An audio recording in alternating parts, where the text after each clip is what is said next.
Chicago's deadliest mob boss offered Jimmy Cliff $2 million to sing at his private party. Jimmy's Rastafarian response triggered a war that ended organized crime's Las Vegas empire. It was November 12, 1977. At the Sands Hotel in Las Vegas, Jimmy Cliff had just finished a successful three-night residency, introducing American audiences to the spiritual power of reggae music.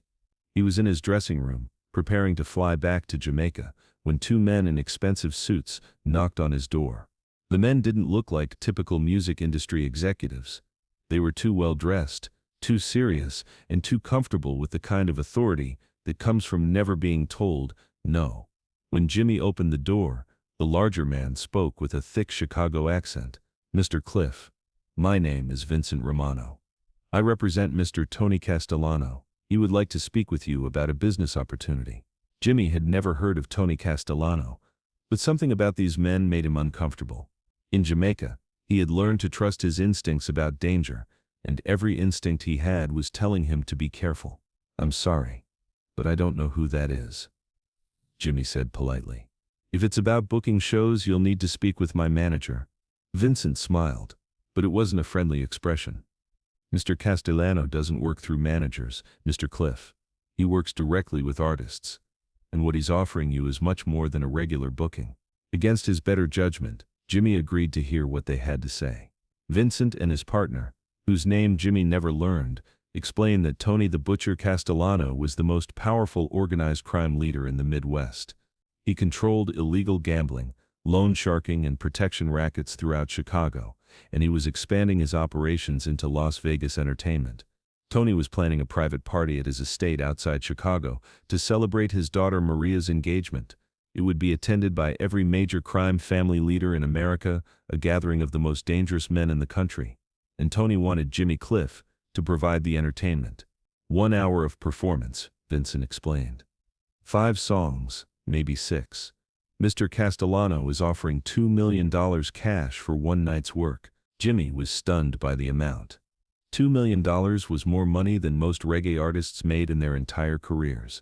It would set him up financially for life, allow him to support his family and community in Jamaica, and fund every musical project he had ever dreamed of pursuing. But something about the offer felt wrong.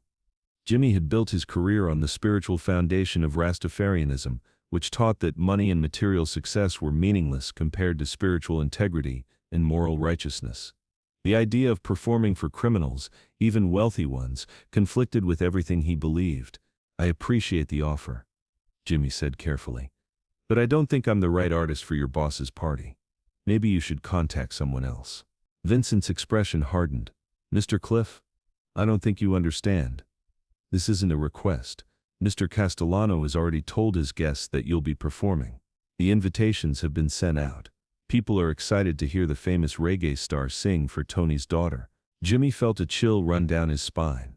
He was being told that he didn't have a choice, that his consent didn't matter, that Tony Castellano had decided Jimmy would perform, and that was the end of the discussion.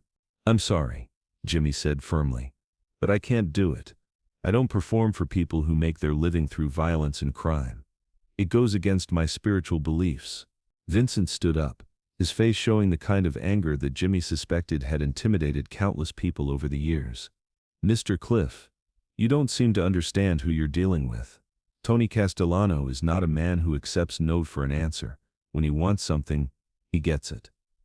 Period. Period." Jimmy had grown up in the tough neighborhoods of Kingston, Jamaica. He had seen violence, poverty, and desperation. He had watched powerful men try to intimidate people who couldn't fight back.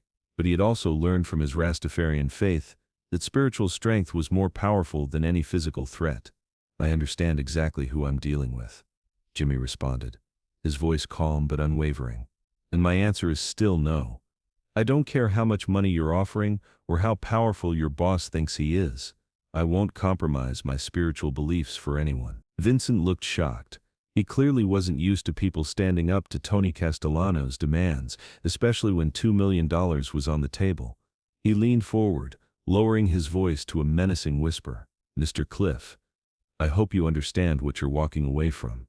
This kind of money doesn't come around twice, and Mr. Castellano doesn't make offers like this to just anyone. You're making a mistake that you might regret."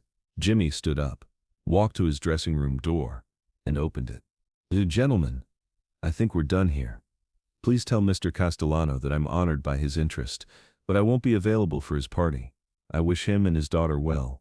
Vincent and his partner left without another word. But Jimmy could see in their faces that this conversation was far from over. In the organized crime world, refusing Tony Castellano wasn't just declining a business opportunity. It was an act of defiance that demanded consequences. Over the next several days, Jimmy received phone calls at his hotel, his management office, and even at his home in Jamaica. The messages were always the same. Tony Castellano was giving him one more chance to reconsider, and if he didn't accept the offer, there would be serious consequences. Jimmy's manager, David Chen, was terrified. "Jimmy, these people don't make idle threats. Maybe we should just do the show, take the money, and forget this ever happened." But Jimmy was resolute. "David, if I perform for this man, I'm telling the world that my spiritual beliefs are for sale. I'm saying that Rastafarianism is just a performance, not a way of life. I can't do that." The pressure campaign escalated quickly. Jimmy's concerts in Chicago and Detroit were mysteriously canceled when venue owners received security concerns from unnamed sources. Radio stations in several major markets stopped playing his music. Record stores in cities with significant organized crime presence pulled his albums from their shelves. Tony Castellano was demonstrating his power, showing Jimmy that refusing his offer would have consequences that extended far beyond just missing out on $2 million. But Jimmy had something that Tony hadn't encountered before. A spiritual foundation that was stronger than fear, greed, or intimidation. On November 28, 1977, Jimmy made a decision that shocked everyone in the music industry. Instead of quietly backing down or finding some compromise with Tony Castellano, he called a press conference at the Beverly Hills Hotel and went public with the entire story. "I want everyone to know," Jimmy announced, to a room full of reporters, that I was offered $2 million to perform for a known criminal, and I refused. I refused because my Rastafarian faith teaches me that spiritual integrity is more valuable than any amount of money. I refused because music should uplift people's souls, not entertain people who profit from violence and suffering." Jimmy continued, "If Tony Castellano wants to retaliate against me for this decision, so be it. But I won't let organized crime control who I perform for or what I stand for. Jah protects those who stand for righteousness, and I'm not afraid of any man who builds his power on fear and violence." The press conference made national news. Jimmy Cliff, a reggae artist from Jamaica, was openly defying one of America's most powerful crime bosses and daring him to retaliate. It was unprecedented in the entertainment industry. The reaction was immediate and explosive. Tony Castellano was furious that his private business had been made public. In the organized crime world, being publicly challenged and disrespected was unacceptable. Tony's reputation depended on everyone believing that he could force anyone to do anything he wanted. Within 48 hours of Jimmy's press conference, Tony made a decision that would ultimately destroy his entire criminal empire. He put a $500,000 contract on Jimmy Cliff's life and made it known throughout the underworld that killing the reggae singer would be considered a favor to the Castellano crime family. But Tony had made a critical miscalculation. Jimmy Cliff wasn't just a musician. He was an international figure with fans and supporters around the world. The Rastafarian community, civil rights organizations, and music industry leaders all rallied to his defense. More importantly, the FBI had been trying to build a case against Tony Castellano for years without success. Jimmy's public revelation of Tony's attempted coercion gave federal agents the opening they needed to launch a comprehensive investigation into organized crime's infiltration of the entertainment industry. FBI agent Patricia Morrison, who had been tracking Tony's operations for 5 years, later said, "Jimmy Cliff's courage in going public gave us the justification we needed to wiretap phones, surveil meetings, and investigate financial transactions that had been off-limits before. His refusal to be intimidated became the key that unlocked our entire organized crime investigation." The federal investigation revealed a massive network of criminal activity throughout Las Vegas entertainment venues. Tony Castellano and other crime bosses had been using threats, violence, and financial manipulation to control which artists performed where, taking percentages of earnings, and using entertainment venues to launder money from illegal activities. As the investigation expanded, it became clear that Jimmy's refusal to perform at Tony's party had exposed a system of criminal control that had been operating in the entertainment industry for decades. The legal consequences for Tony Castellano were severe. In March 1979, he was arrested, along with 43 members of his crime family, on charges including racketeering, extortion, conspiracy, and attempted murder.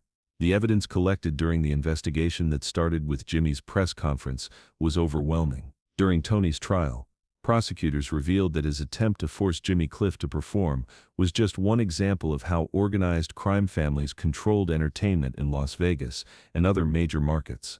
The case became a landmark prosecution that permanently changed how the entertainment industry dealt with organized crime influence. Tony Castellano was sentenced to life in prison without parole. His crime family was dismantled, their assets seized, and their control over Las Vegas entertainment venues was broken forever. But the most significant impact of Jimmy's stand came in the form of industry-wide changes. Major entertainment venues implemented new security protocols to prevent organized crime infiltration. Artist management companies developed procedures to identify and reject bookings that might involve criminal organizations. Record labels created policies to protect their artists from coercion and intimidation. Jimmy Cliff became a symbol of artistic integrity, triumphing over criminal intimidation.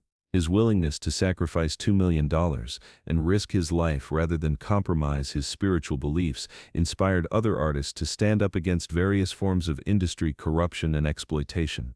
In 1985, Congress passed the Entertainment Industry Integrity Act, largely inspired by Jimmy's case. The legislation provided federal protection for artists who refused to perform for criminal organizations and established severe penalties for anyone who attempted to coerce entertainers through threats or violence. Jimmy continued his musical career without ever compromising his Rastafarian principles.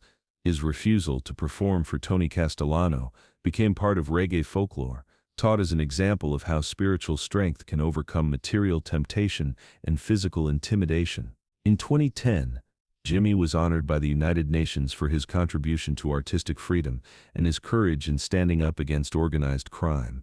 During his acceptance speech, he reflected on the 1977 confrontation that changed his life in the entertainment industry. "When Tony Castellano offered me $2 million, Jimmy said, he thought he was making me an offer I couldn't refuse. But Jah had already given me everything I needed to refuse any offer that required me to compromise my spiritual beliefs. Money can't buy integrity, and fear can't destroy faith."